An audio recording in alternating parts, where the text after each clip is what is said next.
Alright guys, what is up? And I actually want to do something that I haven't quite done yet in this whole entire game of Black Ops 2 since it's been released. And that is, I want to do an actual commentary, pretty much just breaking down the gameplay. I used to do this all the time, and back when I first started YouTube, back in the original, I guess, Black Ops, all my commentaries that I commentated were all just talking about gameplay. Of course, it gets boring after a while, and not a lot of people do it anymore, but that's pretty much when I started my YouTube channel. I was just going to talk about how I did good in the gameplay, and just particularly how I did good, because I thought I was a really good player back then, which, I was good, but, I was unaware of how many people are actually, just as good as me, if not better, right? So, let's get into this. This gameplay, I'm running some pretty high streaks. Don't really recommend this, especially on a map like Hijacked, because they can flip behind you so easily, and sometimes you just don't have a chance whatsoever. This right here is my favorite spot to go on this side of Hijacked, because the only way they can get you is if they spawn behind, which, you can't, like I said, you can't do anything to prevent that, and coming underneath the boat. And other than that, they can't really get you unless it's a head-on-head gunfight. And you have this head glitch right here, and this head glitch is actually really strong. That's why I'm using something like a TAR, an assault rifle, and I actually screw up right here. I accidentally hit backwards on my remote, so you have to watch this over, but not a big deal. I steal a care package stealth chopper there, kind of ignorant, but I don't think anyone's picking it up. But that right there is a really good spot. Unfortunately, I get taken out from a guy from the left of me.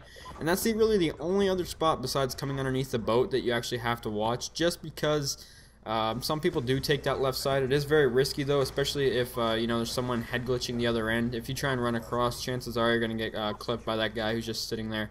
And I realize we lose B, so it's time to get back on the B flag. And luckily I get that, and working up my streaks. Playing the objective in this game and getting kills on the objective is just mad score, and you'll get your kill streaks so quickly. So right here, I'm back to my spot once again. I would even say maybe using an assault rifle, it's a little bit better at range. Maybe a SWAT, M8A1. What else? The TAR works good, don't get me wrong, but even an LMG, I've been using LMGs on Hijacked a lot, which, you don't think you'd use because it's such a small map, but there's so many long, lines of sight, and especially this head glitch right here. And yes, this is extremely campy, I do realize that, but this is just, how I did good this particular game. I don't do this every single game. I actually like to run around with SMGs a lot on this map as well, but, that's not really skill, it's more just kind of, moving from cover to cover, trying to, not get killed, I guess, but, this right here, the strategy usually works out. Sometimes you don't get a lot of kills, but luckily I actually got a streak put together, and I guess with high streaks like I'm running, it's high risk, high reward. So I'm using the VSAT, the Lodestar, and the VTOL warship. So right here, you can see me just checking on my Betty. If the Betty blows up, or the guy doesn't die from it, I go and check it right away. So pretty much while you're sitting here, all you have to do, like I said, is besides to my left and behind me, all you have to do is pretty much sit here, watch the top of their deck, watch the front entrance of the boat, and, other than that, there's not really much place they can come from me unless they come from the right side, which is really risky for them. Plus, I'm running a full team of 6, so chances are they won't get that far up. But if you are trying to do this with randoms, it might not work just because they might be flipping spawns, they might be, not doing their job. So, pretty much any gameplay where I recommend things, I try and recommend them running in a party of at least 4. Especially in a game like this where Black Ops, I feel like it's really hard to do well in if you're not in a party. Just for some reason this game, I did good in the other games, not running in parties, but something about this game, it feels like you need a party. And that's just the way it works. So I actually got up in their spawn a little bit just because it was taking too long for me to get my streaks, and I wanted to make sure I got them before the game ended. So I got my VSAT right here. And I realized because that guy triggered my Betty and it got a hit marker, so I went and checked on the ladder right away. So now since I got my VSAT, I realized there's only like less than a minute to call it, or for this round, so I ended up not calling it in this round. I believe I'm just going to wait till the next round. So the good thing about the VSAT is as soon as you get your VSAT, you're only about, I think it's like 3 or 4 kills away from your Lodestar for the most part. So that's definitely always a good sign for me. I've been running some of the higher streaks lately, just because I've been trying them out. I've been using only really low streaks, just to help level up and do all that stuff, help be a team player, but I'm starting to use the higher ones just because that's what I kind of do that in every Call of Duty. I always use the low ones when the game first comes out, and then as the game kind of escalates, it ages a bit, I end up using the higher ones and stuff like that.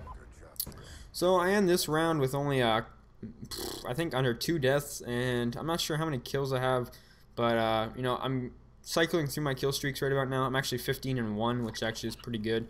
So we're gonna get in here, get the easy flag cap. I always cap the first initial flag just because it gives you free 50 points. Some people say it's not worth it because, you know, you could run up and get the kills, which is going to be more than 50 points, which I understand that, but I don't know. I just like enjoy capping flags. Plus, when this game first came out, I don't think I'm up there anymore for a lot, but I was in the top 100 people for flag captures and domination. I'm not sure what I'm ranked anymore. Probably not as high, just because I play other game modes now than just purely dom.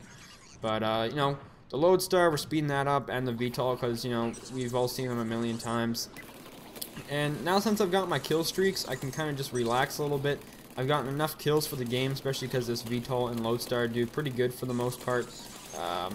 The VTOL is definitely really powerful on this map, but I feel like it gets shot down a lot as well, something that the Lodestar doesn't always get shot down. I don't know. I'm still trying to figure out which streaks, at least the high ones, work best for me. I just cut out a death right there because it's me just sitting around for like 2 minutes and then finally dying. It was really boring, so I just cut that out. So all you guys missed there was just one quick death. Now, approaching this side is a lot different because there's not as much cover. You can't sit back on this side because there's not really a head glitch. And you pretty much need to move up to this part of the boat, at least the front of the, you know, the other side of I guess I don't know what to call it, like the building or like the inside area. So I pretty much either head glitch this left side right here on the podium or the right side on the podium there. So you guys, you have to realize they put these things here for a reason that I'm head glitching. You know, they're not just there for looks. They're there for, you know, to spawn trap pretty much. That's all it is there for, you know. So take advantage of these things. They work on either left or right. The only thing I don't like about the spot is that they can flip behind you fairly easily, and there's not a whole lot of cover like there was on the other side. And they can come out right from the front door. And I don't like that either because if they come out through that front door, you're pretty screwed. So you guys see me putting a Betty there a lot, but, you know, it doesn't always work. But anyways, guys, this is how I approach hijack domination most of the time. Hopefully you guys enjoyed the video. I'm just going to cut out the last little bit because the enemy team pretty much leaves at the end. But you guys are going to see my final score here, and this is how I do approach hijack quite often. This is usually how I do pretty good, 54-3. Hope you guys enjoyed the video. Have a nice day.